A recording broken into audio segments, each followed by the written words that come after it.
Gold trusted gold buyers మీరు తాకట్టు పెట్టిన బంగారాన్ని విడిపించి ఈ రోజు ఉన్న మార్కెట్ ధరకు కొనబడను. ఆలోచిస్తారు అది మీరు అక్కడే కొట్టేశారు. 100% అనిపించింది నాకైతే అక్కడ. అంటే మనకి ఒక ఒక నిజంగా నేను ఏదైతే మనసు పెట్టి రాశాను ప్రతి ఎపిసోడ్ అలాగే రాశాను. జనాలు ఎంటర్టైన్ అవ్వాలనే రాశాను. సో మనుషులు కాదు వాళ్ళ మనసుల్లోకి దూరాం మనం. సో అది నాకు మర్చిపోలేను. సూపర్.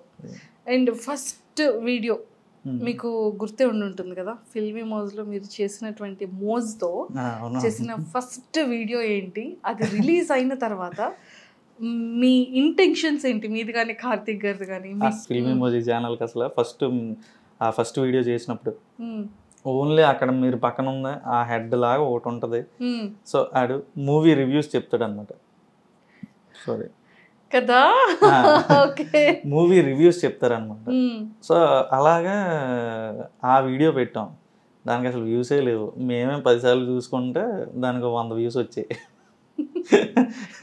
ఈ రోజున ఇలా పెట్టంగానే 1000 కామెంట్లు వచ్చేస్తాయి. నాకు అర్థం కాదు, రేపు స్పామ్ అనుకుంటారు అలా పెట్టకండి రాజు. సో 1000 వ్యూస్ రావేమో కానీ ముందు first view, first like, first comment అని చెప్పని ఎంతమంది వెయిట్ చేస్తారు తెలుసండి.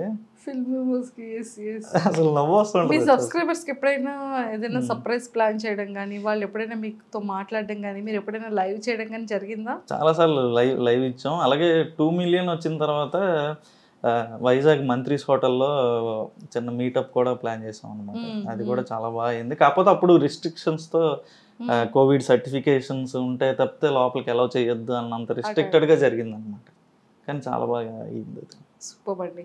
నిజంగానే ఫిల్మీ మోజ్కి ఒక సపరేట్ ఫ్యాన్ బేస్ వచ్చేసింది.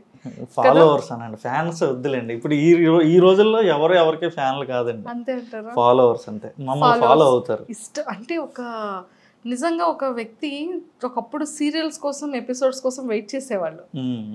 ఎప్పుడు ఈవినింగ్ 7:30 అవుతుందా, లేకపోతే 9:30 అవుతుందా, 8:30. అంటే వాళ్ళకంటూ ఒక ఇష్టం. అంటే ఈ మోజీస్ కి ఫ్యాన్స్ ఉన్నారండి, మీకు కాదు. మోజీ ఫ్యాన్స్ నాకంటే నేను ఒప్పుకోనండి. నా రైటింగ్స్ కొన్నారంటే మళ్ళీ ఒప్పుకుంటాను.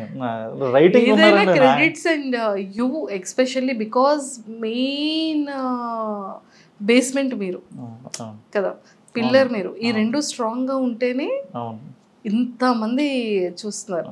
సో మీరు ఒప్పుకోకపోయినా, మీరు యాక్సెప్ట్ చేసినా చేయకపోయినా క్రెడిట్ మీదే ఫస్ట్ థింగ్. అండ్ ఫ్యాన్స్ మాత్రం మీరు అనొద్దు అన్నారు కాబట్టి మీ ఫాలోవర్స్, కానీ మోజీస్కి ఫ్యాన్స్.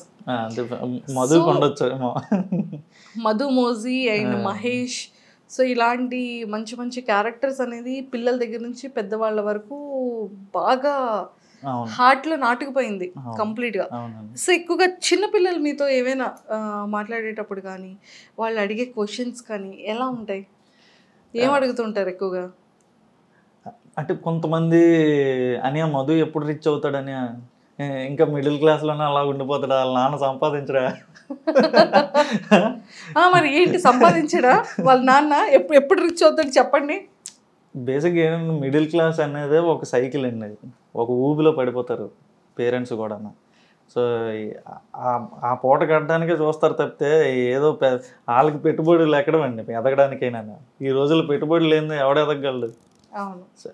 అయితే అంటే ఏమీ లేనోడికి వాడి తెలివితేటలు పెట్టుబడి, ఉన్నోడికి డబ్బే పెట్టుబడి. సో అలాగా ఆ తెలివితేటలు పెట్టే టైం కూడా ఉండదు, ఆ సైకిల్లో పడిపోతారు తల్లిదండ్రులు. సో అందుకని ఇంక రిచ్ చేయనంటారు. ఆడు ఎదిగాక అవుతాడులే నాలాగా. ఓ అంటే రిచ్ అవ్వడానికి ఇంకా టైం ఉంది. ఏదో ప్లాన్ వేసారు గట్టిగానే. ఏమో చూద్దాం. సూపర్.